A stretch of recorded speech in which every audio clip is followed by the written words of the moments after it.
Hello students, कैसे हैं आप।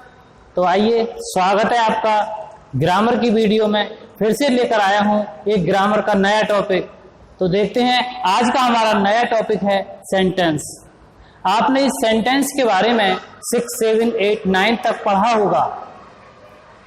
एक बार फिर से इनको रिवाइज करते हैं और देख लेते हैं, समझ लेते हैं, क्योंकि एग्जाम्स में ऐसे ही कुछ सेंटेंस आते हैं जिनको निगेटिव बनाना पड़ता है, अफर्मेटिव बनाना पड़ता है, इंट्रोगेटिव बनाना पड़ता है। तो एक बार फिर से समझ लेते हैं, चलिए देखते हैं।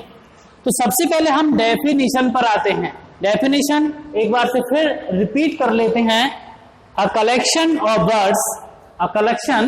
Words which makes complete and clear sense is called sentence। मतलब शब्दों का एक समूह जिसका पूर्ण और स्पष्ट भाव निकलता हो, अर्थ निकलता हो, उन्हें वाक्य कहते हैं। अब वर्ड को तो हम यहां तहां रख सकते हैं, लेकिन जहां तहां रख देने से हमारा सेंटेंस नहीं होता। सेंटेंस तभी बनता है जब वर्ड का कोई मीनिंग निकलता हो। तो ये तो हमारी डेफिनेशन हो गई।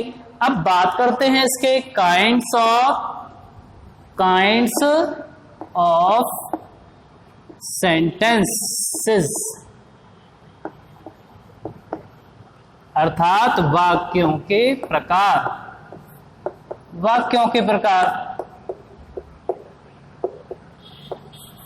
चलिए वाक्यों के प्रकार की बात कर लेते हैं। तो पहले टाइप का जो सेंटेंस होता है उसे हम बोलते हैं असर्टिव सेंटेंस। क्या बोलेंगे? Assertive sentence. ASSER, assertive sentence.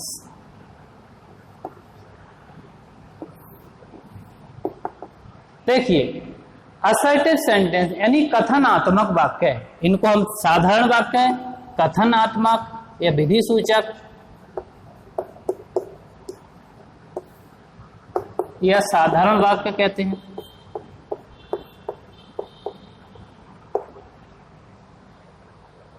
अब इस वाक्य को भी पुनः 2 भागों में और बांटा गया है।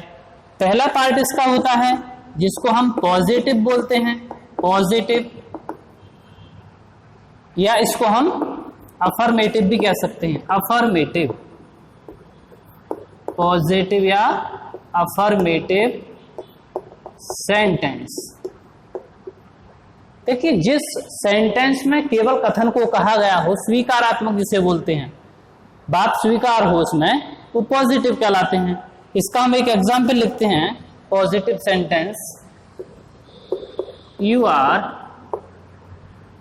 crazy, you are crazy, she is honest।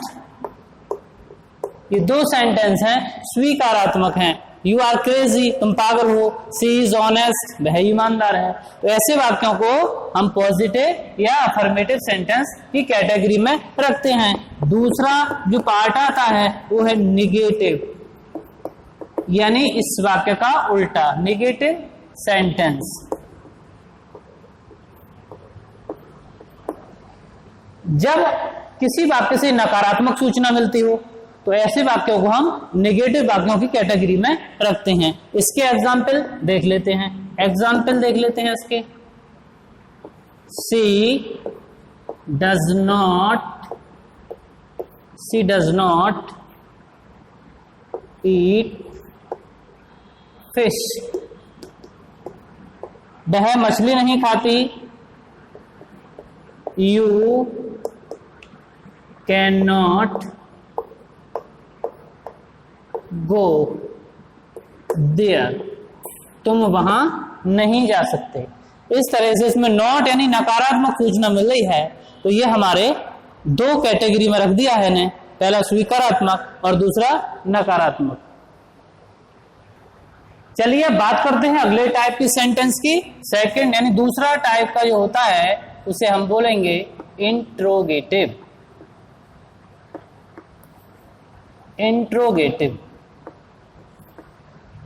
अर्थात प्रश्नवाचक या प्रश्न सूचक, प्रश्नवाचक वाक्य। हम जब कोई काम करते हैं, पढ़ते हैं, तो पूरे समय में हम कोई ना कोई प्रश्न करते हैं, और इन प्रश्न करने का भी दो प्रकार का तरीका होता है, यानी हम इसको भी दो कैटेगरी में रख सकते हैं। प्रश्नवाचक वाक्य भी दो कैटेगरी में रखा जा सकता है। इसको पहले टाइप को हम बोलेंगे, पहले टाइप को बोलेंगे yes no type, yes no type. यानी हम जब किसी से प्रश्न करते हैं और उस प्रश्न के बदले में जो हमें आंसर मिलता है यस या नो में, वो yes no type question sentence कहलाते हैं। जैसे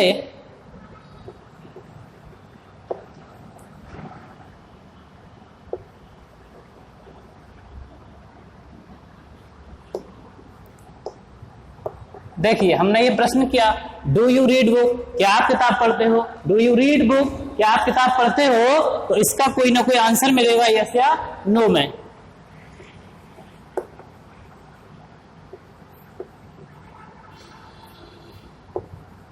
are you weeping, are you weeping, क्या तुम रो रहे हो? आर यू वीपिंग, क्या तुम रो रहे हो? तो बच्चे इसका भी आंसर यस या नो में ही आएगा। तो यस नो टाइप क्वेश्चन हो गए ये।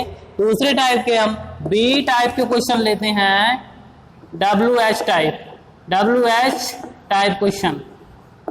देखिए, ऐसे वाक्यों में हम अलग अलग तरीके से प्रश्न करते हैं, जैसे कौन, कहां, कैसे, किसने, etcetera etcetera.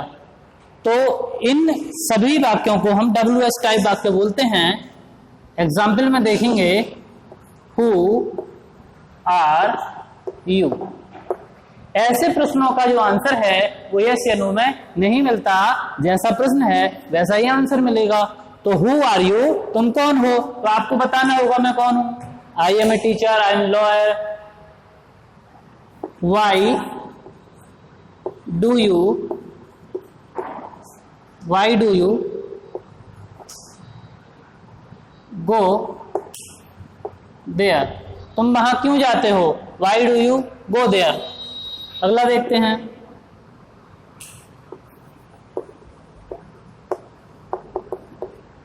When will he invite me, वह मुझे निमंत्रण कब देगा, आमंत्रित कब करेगा? व्हेन।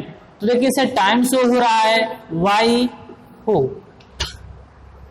ऐसे ही और क्वेश्चन के सेंटेंस बनाए जा सकते हैं।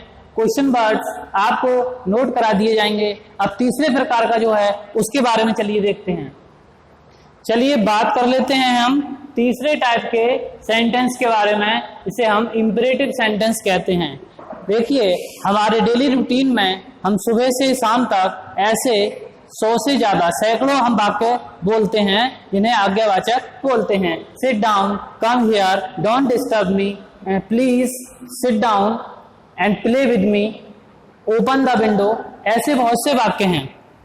तो ऐसे वाक्यों से इंपरेटिव सेंटेंस से आज्ञा, आदेश, सलाह या निवेदन का भाव प्रकट होता है। इन्हें भी दो प्रकार से बनाते हैं, अर्थात ये भी असर्टिव और मतलब निगेटिव होते हैं। इन्हें भी नकारात्मक में बनाया जा सकता है। तो इसके एग्जाम्पल देख लेते हैं। Please help me, please help me, यानी ये जो वाक्य होते हैं वो वर्ब से शुरू होते हैं। वर्ब की फर्स्ट फॉर्म, जो मेन वर्ब होती है, उसकी फर्स्ट फॉर्म से शुरू होते हैं। हेल्प मी, कृपया मेरी सहायता करिए। ओपन द विंडो, खिड़की खोल दीजिए। ब्रिंग माई चेयर, मेरी कुर्सी लाइए। देखिए, पहले सेंटेंस में निवेदन कर रहे हैं, आग्रह का भाव है, कृपया मेरी सहायता कीजिए। दूसरे में ओपन द विंडो, खिड़की खोल दीजिए, इसमें आज्ञा या आदेश दिया जा रहा है। ब्रिंग माई चेयर, इसमें भी आज्ञा आदेश दिया जा रहा है। यदि वाक्य नेगेटिव होता है ये, तो डू नॉट से शुरू करते हैं। Do not sit idle, do not sit idle. देखिए इससे क्या हो रहा है, एक प्रकार की सलाह दी जा रही है कि डू नॉट सिट आइडल, खाली मत बैठिए, लेकिन ये वाक्य नेगेटिव में है। Do not eat stele food. इसमें कह रहे हैं do not eat stele food, बासी भोजन मत खाइए, बासी भोजन ना करें। तो ये जो वाक्य हैं वो इंपरेटिव सेंटेंस की कैटेगरी में आते हैं।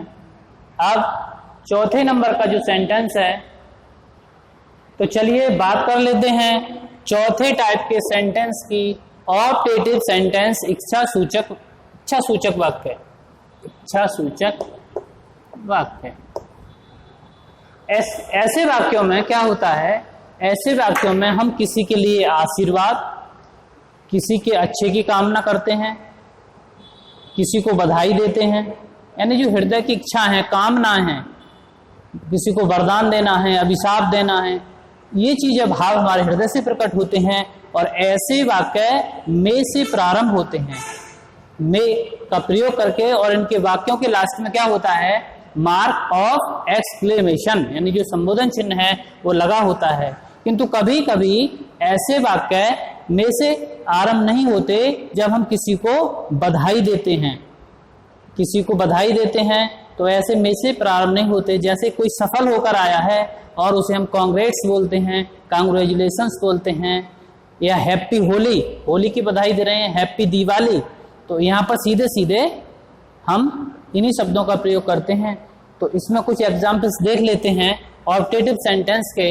पहले में कहा है may you live long, may you live long, ये चिन्ह लगा होता है, यानी आप दीर्घ आयु हो, आपकी आयु लंबी हो, ऐसी कामना इसमें की जा रही है।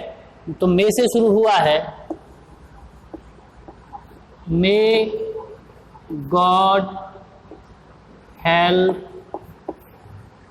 देम, ईश्वर उनकी सहायता करे। तो ऐसे में से शुभकामनाएं या किसी की प्रार्थना, किसी के लिए मे गॉड हेल्प देम, यानी इसमें किसी की सहायता करने के लिए प्रार्थना की जा रही है, ईश्वर से कामना की जा रही है। और कुछ वाक्य ऐसे होते हैं जैसे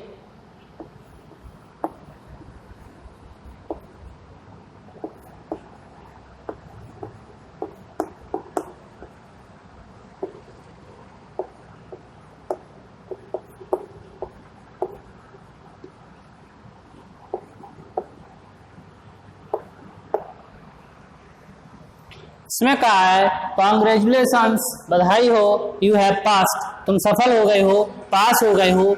ये में से शुरू नहीं हुआ है, यहाँ पर सीधे सीधे कॉन्ग्रेचुलेशंस बधाई के लिए आया है, या हम किसी के लिए त्योहार की बधाई दे रहे हैं तो यहाँ पर हैप्पी दिवाली या हैप्पी दीपावली सीधे सीधे प्रयोग करते हैं। तो ये हमारे जो सेंटेंस हैं ऑप्टेटिव कहलाते हैं, इच्छा सूचक कहलाते हैं। अब बात करते हैं सबसे अंतिम और 5वें नंबर की। तो बच्चों 5वां और जो अंतिम टाइप का सेंटेंस है वो है एक्सक्लेमेटरी, एक्सक्लेमेटरी सेंटेंस, विस्मय सूचक वाक्य।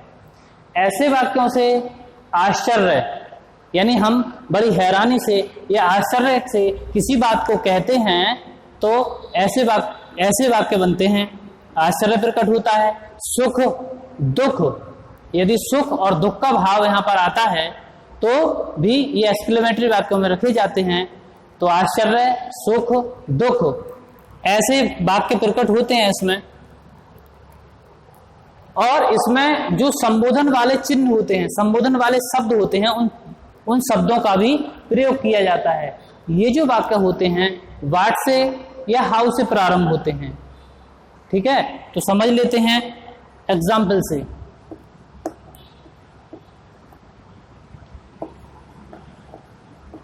How beautiful, how beautiful the rainbow is. यहां ध्यान देंगे, how beautiful the rainbow is. Structure आपको पीडीएफ में मिलेगा, फिर भी समझ लेते हैं। सबसे पहले हमारा हाउ आता है। ये हमारा जो हाउ वर्ड है ये इंट्रोगेटिव नहीं कहलाएगा, क्योंकि यहाँ पर हाउ का मतलब कितना से है। हाउ ब्यूटीफुल, कितनी सुंदर, द रेनबो इंद्रधनुष इज, यानी रेनबो कितना सुंदर है। आश्चर्य हो रहा है कितना सुंदर रेनबो है। तो सबसे पहले हाउ या व्हाट एडजेक्टिव होती है, नाउन होता है, वर्ब लास्ट में होती है और ये चिन्ह लगा होता है। What a lovely dress, what a lovely dress. इसमें ध्यान देंगे, ये वाक्य व्हाट से शुरू हुआ है। जो वाक्य व्हाट से शुरू होते हैं उसमें इज यानी और भी कोई वर्ब हो वो हमारी हिडन रहती है, छुपी हुई रहती है। व्हाट इज नहीं लगा करके सीधे सीधे एडजेक्टिव के साथ या एडवर्ब के साथ ये जो है ए का प्रयोग करते हैं। व्हाट अ लवली ड्रेस, कितनी सुंदर ड्रेस है। इसके बाद अब ये सीधे सीधे वो शब्द प्रयोग होते हैं। एलास, ये दुख का शब्द है, इसे हाय बोलते हैं कि हाय। Alas she died so young, वह इतनी जल्दी इतनी कम आयु में उसकी मृत्यु हो गई। तो यहाँ पर हमारा दुख प्रकट हुआ है। एक और एग्जाम्पल लेते हैं, इसको हुर्रे बोलते हैं। जब बहुत खुशी होती है तो खुशी के लिए शब्द प्रयोग होता है hurray. We have won the match, हम मैच जीत गए हैं। तो ऐसे इस तरीके के वाक्य हमारे एक्सक्लेमेटरी सेंटेंस की कैटेगरी में रखे जाते हैं। तो बच्चों, वीडियो के माध्यम से आपको इनको ठीक से समझना है और भेजी गई पीडीएफ को नोट कर लेना है और बेहतर अपनी एजुकेशन को बनाना है। अगली वीडियो में नए टॉपिक के साथ हम फिर मिलेंगे। तब तक के लिए पढ़ते रहिए। Thank you very much.